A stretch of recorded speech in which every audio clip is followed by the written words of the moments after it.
if you're not able to keep your ultimate destination in front of you on a regular basis, it's going to be really hard to remind yourself of why it's so important for you to achieve that end goal, that end result. So man, what is your take on the law of attraction? My take on the law of attraction is it is a real thing, but from my perspective, not in the way people like to perceive it. What do you mean by that? Well, there's a lot of folks out there that who don't necessarily share my faith background. Now, as a person of faith, I have just a different way of looking at the world, a different lens system. What they see sometimes as the law of attraction, I see as a level of faith or focus. I feel like the law of attraction to me is more about faith and focus than anything else. What I mean by that is you can say incantations to yourself, or you can prime yourself, and those things do have a place. In some cases we call those the challenge thought. You have a negative thought come in, you immediately challenge it, rebuke it kind of thing, and then basically claim a truth over top of that. Well, the law of attraction is a little bit different because people like to think that, essentially they can will their way into wealth. They can will their way into an amazing relationship. They can will their way into setting the tone for a prosperous or brighter future. My experience has been, and it's the only place that I can come from is my experience. My experience is the law of attraction is only as good as your level of focus. If you are focusing on a positive outcome, you are focusing on taking the steps, you're focusing on developing the relationships, you're focusing on doing the work, you're focusing on the end outcome in mind and working your way backwards, then it becomes possible to quote unquote manifest, not because it just popped up like a genie, but instead because you actually work to bring it into existence. Conversely, if you are not taking a stance on focusing on where you're going or why you're going there, or the different steps on what it's going to take to get there, then you're definitely not going to do it, right? So where some would say, I can will myself into a better future, I personally believe will is great, dreams are great, aspirations are great, all that stuff's beautiful, all of it's wonderful, but if it doesn't have something holding it up or backing it up, it's not going to manifest.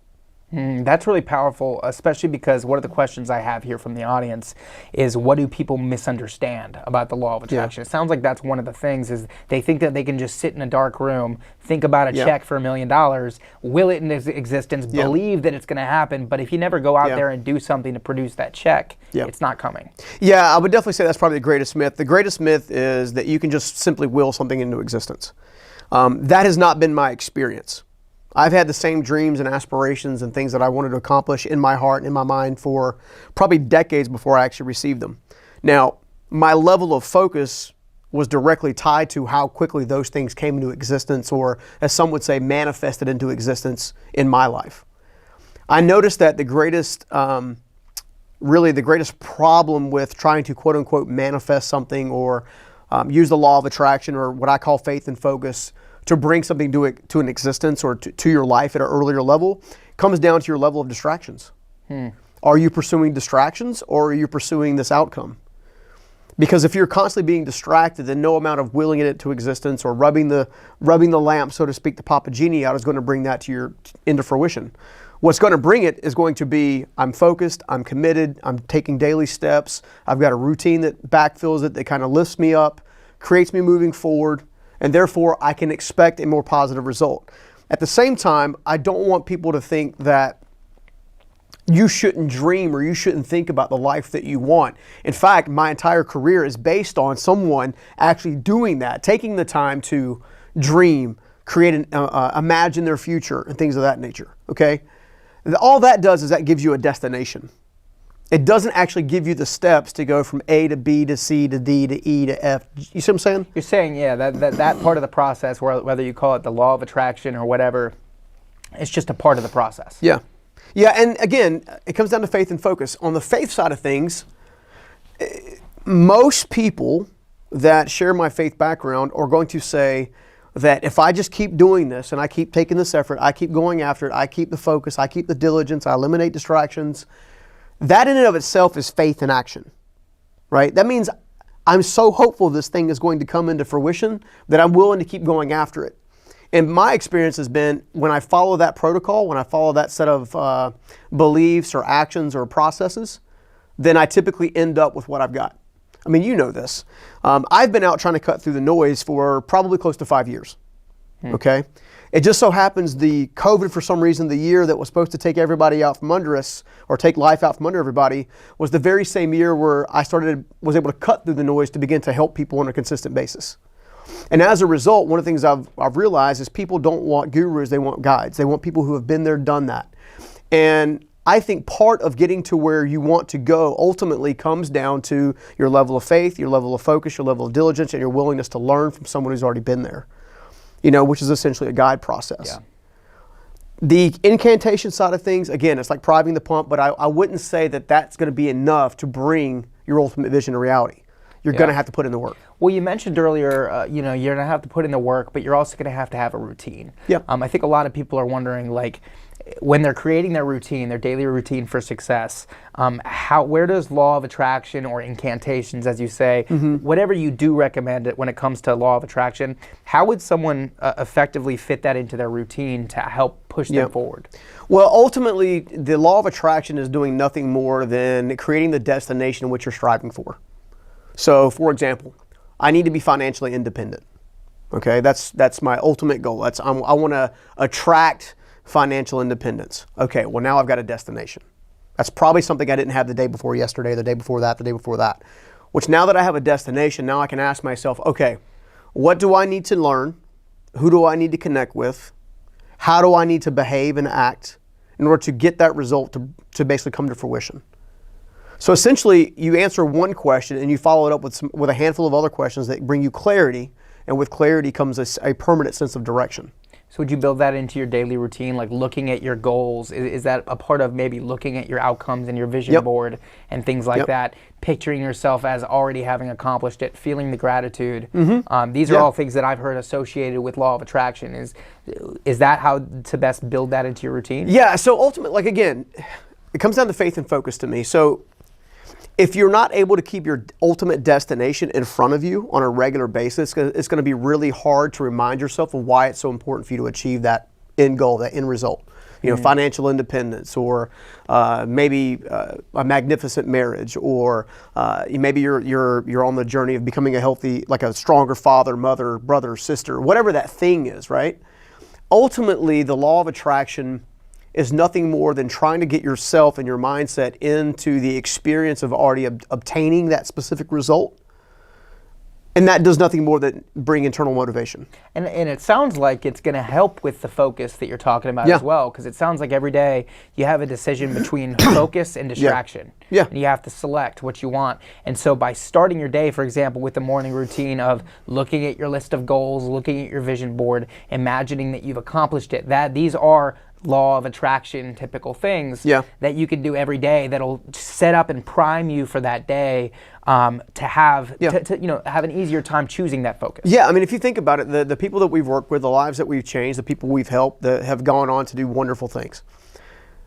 One of the things that we teach them is, set your end goal in mind, dream, aspire, imagine, create a vision for yourself, and get super clear. We'll have people close their eyes, for example, and then say, okay, what do you see? What kind of the sensations do you have? Do you have wind blowing through your hair, in my case, across your scalp, right? What are you doing? Like, what are you sensing? To draft that on a piece of paper.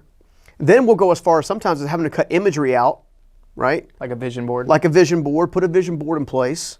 That gives you the ultimate destination. And then you take it a step further by beginning to say, okay, this is the life that I want. This is an actual example of that. This is the why that I want it. Okay, so a lot of people will say, well, I want to be financially independent. Why? Well, because I want to be independent. Why? What do you get out of it? Well, I get a sense of peace. I think I can help more people. I'd like to not feel the fear of not having enough or living paycheck to paycheck. You've got to get clear on those different motivating factors, and then put that in such a way that allows you to put that in front of yourself on a regular basis to then go after it. Most people don't get clear. So you want to get clear first and then put that vision in front of you at all times. It reminded me of something you told me once about your bathroom when you were first, grinding and trying to become successful and really come from nothing and build what you have now. Can you share a little bit about, what you did with the bathroom? And I think you said you had sticky notes or something like that. Yeah, I mean, so at my lowest moment, I was forced to rent out my own mobile home that I had bought. Now, keep in mind, I'm like 19 at the time.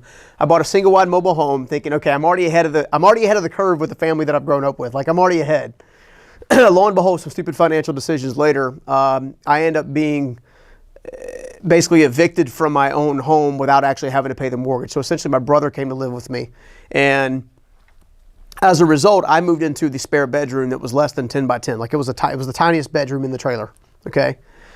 And as I kind of went through that, and I kind of went through some other stories, some litter box moments and my bridge moments, some other things that we don't have time to get into today, I ended up back in that very same room asking myself, is this all there is? Well, the question came back and the answer came back, well, no, this isn't all there is. Okay, so what's different? What do I need to know? What do I not know? Where can I get the information from? What do I need to do or be or massage to become a better version of myself? And as I began doing that, I began jotting notes down on little scratch pieces of paper everywhere I could find it. And then I said, you know what? What's my ultimate vision? What is it that I want?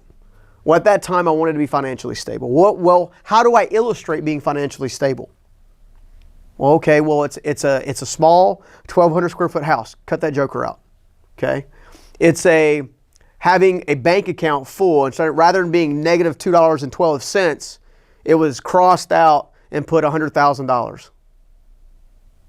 I wanted to give myself living illustrations about what my ultimate vision for my life in that moment would be. Now, granted, my life is vastly different than it was 20 years ago. Yeah. So my vision board, if you will, or my idea of what a future looks like is different now than it was, and I've got my illustrations are different. Well, I mean, you far exceeded those things that you were just saying. Mm-hmm. But can you imagine? Like, most people never take the first step to go that far, right? To create a plan. To take the time to dream and aspire, and create a clear vision of what they ultimately want. Mm. Most people are going through life right now sleepwalking through life. They wake up, they don't know why they're doing what they're doing, why it even matters, and they go through the motions day in and day out. They come home, watch a little more TV, eat some dinner, head off to sleep. Maybe they get on the video games, maybe whatever, right? But it's a distractionary life model. What we refer to oftentimes as the traditional lifestyle. Right. Okay? What should be occurring is they should be focusing, which is one of the reasons why that transformational piece that we do during live events is so powerful to people, is because what they should be doing more than anything else is dreaming. When I was sitting in that bedroom doing the sticky notes and doing all the different paper cutouts and stuff like that, I took every last bit of that and I went and taped it to the bathroom mirror. Why did I do that?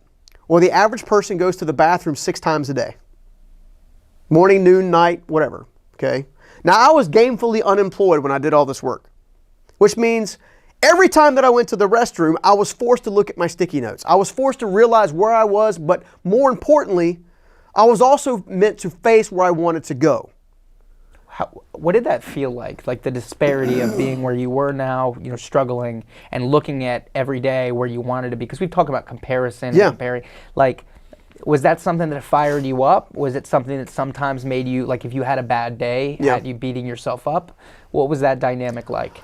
I had to step into that. So early on, it was before I went through the process of trying to clarify my vision, stuff like that, I would in fact beat myself up anytime that I made a mistake, right? Blame, shame, and condemnation were the 3 words that kind of like circled me every day.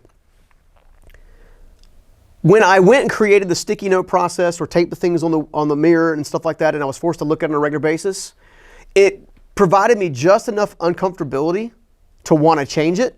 Okay. But not enough to beat me senseless. So that was still there, but it gave you the hope because you were also seeing your life right in front of you of what you wanted. I got to the place where I could do it inside my brain for the most part, but when you look at, I had one of the things that I had on the mirror, that I haven't shared this publicly a lot, was actually my father. So my father, like I said, worked as hard as he possibly could. We had a really tough time financially in my high school years, and he worked literally as hard as he possibly could, and we still couldn't make ends meet, okay? So it wasn't lack of dedication.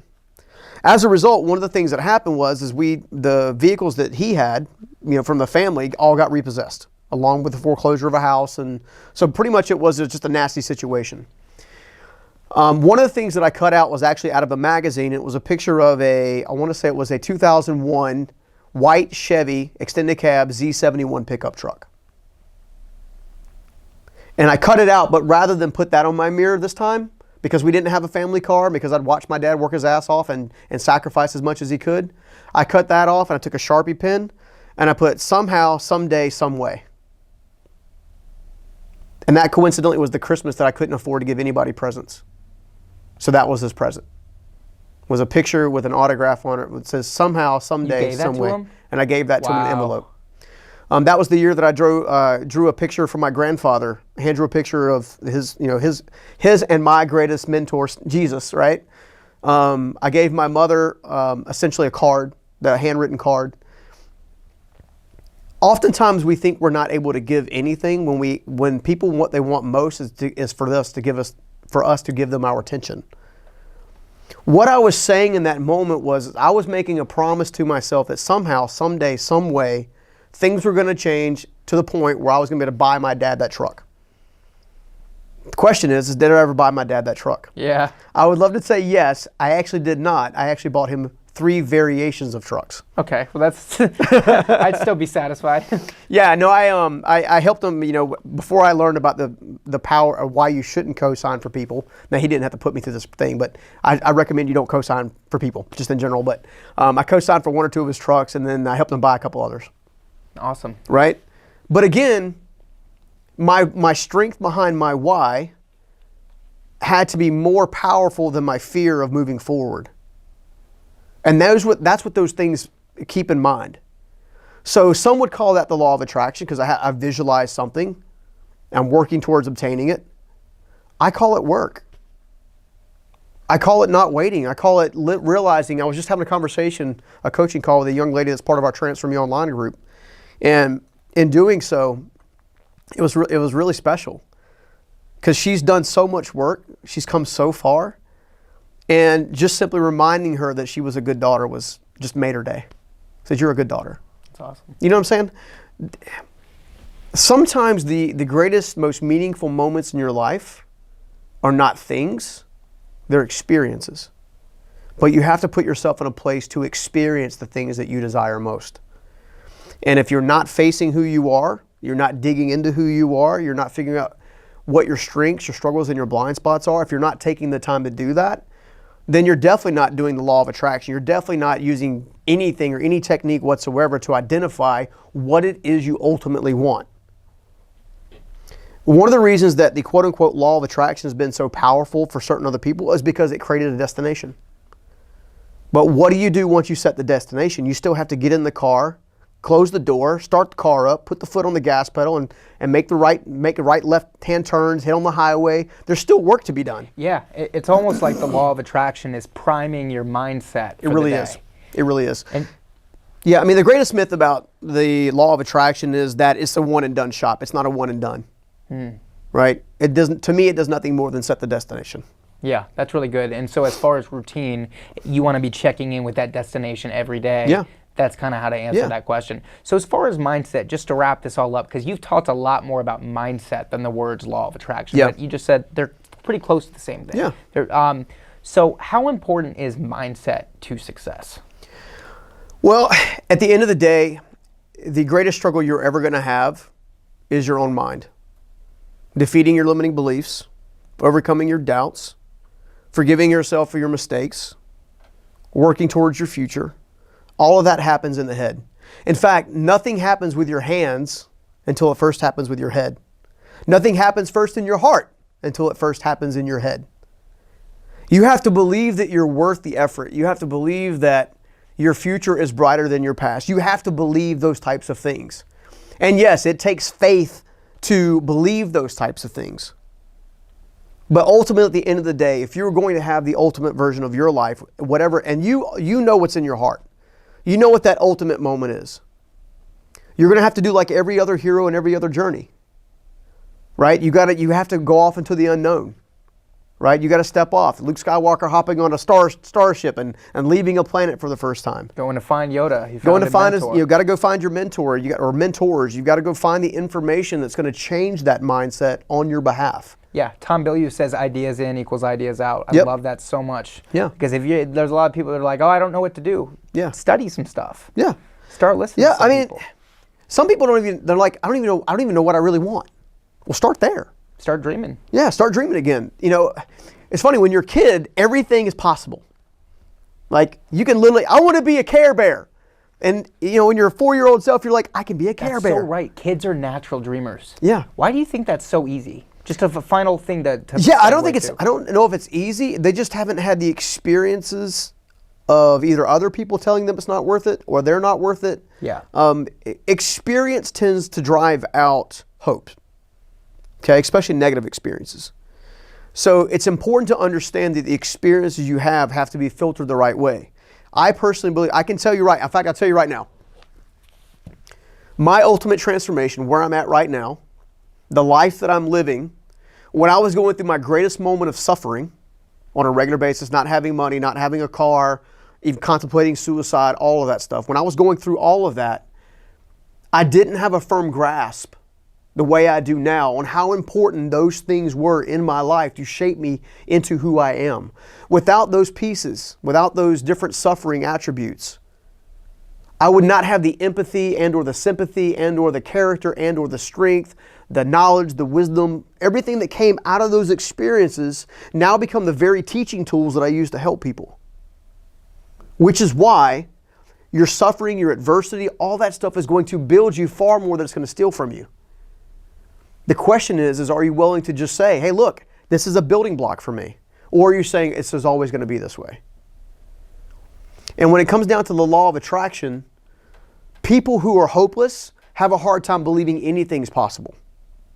Which is, to me, why you have to start with the dream and then clarify the dream, determine why you want the dream, and then set a course out to go get it. And you'll end up a Jedi, I guess. That's amazing, dude. That is the best way of putting the law of attraction that I personally have ever heard. So I love it. Hey guys, if you love that video, I will do me a favor. You're probably going to love this one right here. Check it out. If you want to reprogram your mind, start programming it. Start programming it, meaning you don't let stuff come into you. You choose what comes into you.